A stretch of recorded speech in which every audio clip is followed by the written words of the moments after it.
Welcome to Kimok 7. This is Chad. This is going to be a wild rant here, so get ready.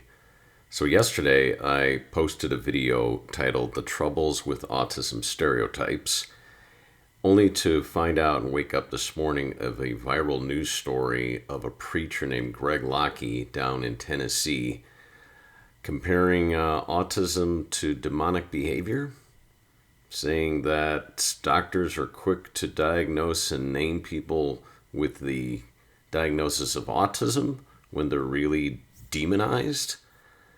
Yeah, I can't make this up. So I'm going to talk about this a little bit. Before I do, I want to read you a little bit about what this gentleman said verbatim. So let's read through this. I'm just going to read a very short part of this. This is on Christian Headlines. Controversial pastor Greg Locke says OCD, autism are signs of demonic oppression. I was thinking about playing a part of the video, but I don't want to give him the pleasure of that because I'll talk about that in a minute. Pastor Greg Locke of Global Vision Church in Juliet, Tennessee, drew criticism. This happened last Sunday, by the way, which I think would be January 23rd or 22nd. Recently drew criticism claiming that mental health disorders such as OCD and developmental disorders like autism are signs of demonic oppression. To quote him, "Don't get mad at me, I'm talking. We say things like this. I just got OCD. You know why you do things that are out of the ordinary over and over and it ticks you off? It's not, and if it's not done, because you have a spirit of oppression. That's why. You ain't got OCD." According to church leaders, Locke went on to say the people use medical terms instead of biblical terms like spiritual oppression because it makes them feel better. He also cited 3 occasions in the Bible where parents brought their kids to Jesus because they were struggling with epileptic fits, anger issues, and outbursts of emotion. And because we've called it possession, parents refuse to deal with it, Locke said. "Are you telling me my kid is possessed?" the pastor rhetorically told congregants. "No, I'm telling you your kid could be demonized and attacked, but your doctors call it autism." "I don't care if you leave or not," he shouted. "I'm telling you there's deliverance in the name of Jesus Christ for your children and their children's children." Locke argued that no such diagnosis of autism was present in the Bible. Really? Unbelievable. This is his Facebook page, by the way, with 2 million followers. This is his website, very slick website where he is promoting lots of books that you can buy, such as This Means War, Understanding the Spiritual Gifts. Grab your copy. Weapons of Our Warfare, Unleashing the Power of the Armor of God. This Means War. And all the way down at the bottom, he's got pricing here. You can order lots of books and spend lots of money. That's going to go right into his pocket. What's so disturbing is that you come across somebody that is this influential. And if there isn't somebody like me on the internet exposing the hypocrisy, the insanity, the nut job that this guy is, then the video I posted yesterday would be something that would just go, it wouldn't be seen. These stereotypes. I'm a father of a son with autism. His name is Chase. He's 22 years old. He's about medium functioning autism. Sometimes he has fits, or we call them meltdowns. I wouldn't think of it as being possessed by the devil or being demonic behavior. If he didn't have a diagnosis of autism, he would never, then, now, or in the future, get the absolute necessary services that he needs to have a peaceful, functional life. Those that went without an autism diagnosis decades before lived in mental institutions, were treated like second-class citizens. They were abandoned. They were dismissed. They were not accepted in society. There's been a tremendous movement, tremendous forward progress the last 2 years. And people like Pastor Greg Locke are not going to come in the way of that progress. F you, Pastor Locke. F you, loud and clear. And he's on Facebook actually trying to defend himself today.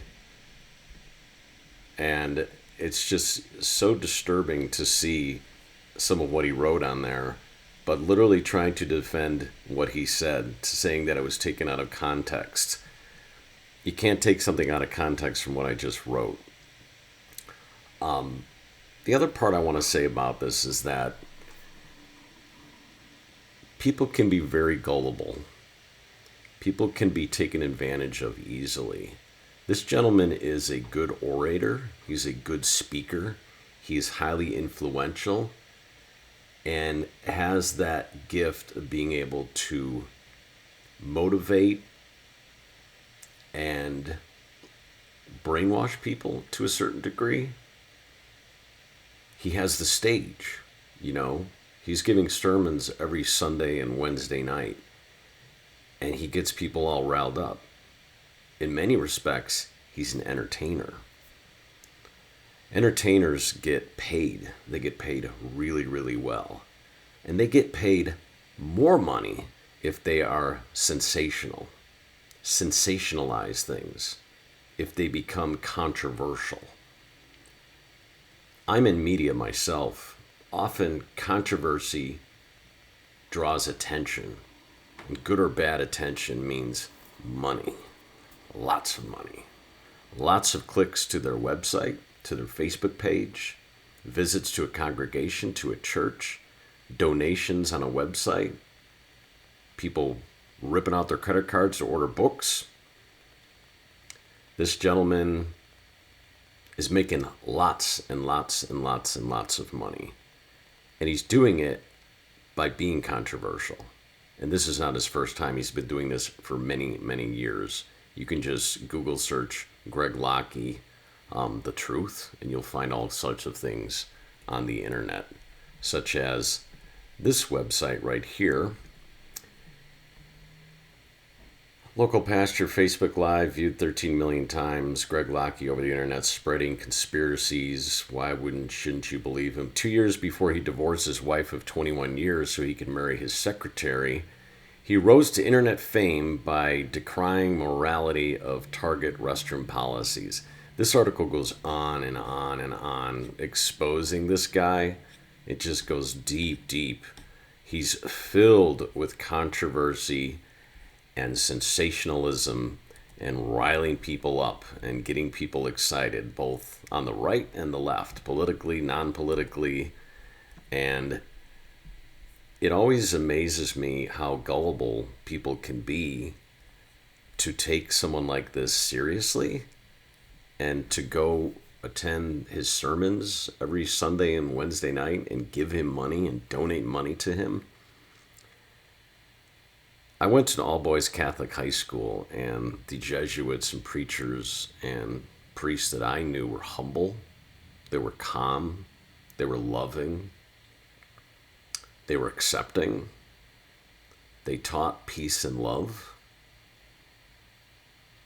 Now you've the gentleman out here preaching hate and going so far as to attack the entire autism community by saying that our children are demonized and when you think of the word demon and demonized, you think of violence, you think of anger, you think of someone that's not even human.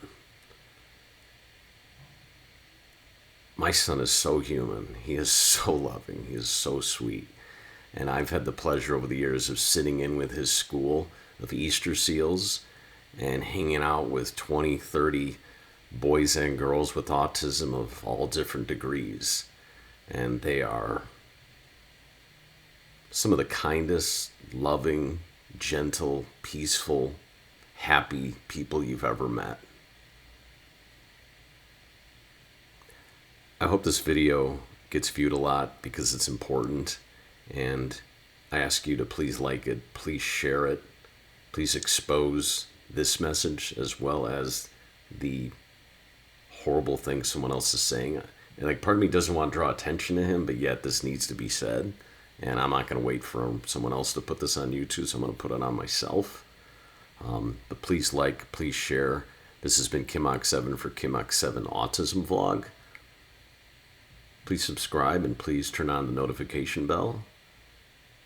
And if you know someone with autism, give them a hug and a kiss today and tell them that most of society accepts them and loves them, and that this message and these teachings need to be continued.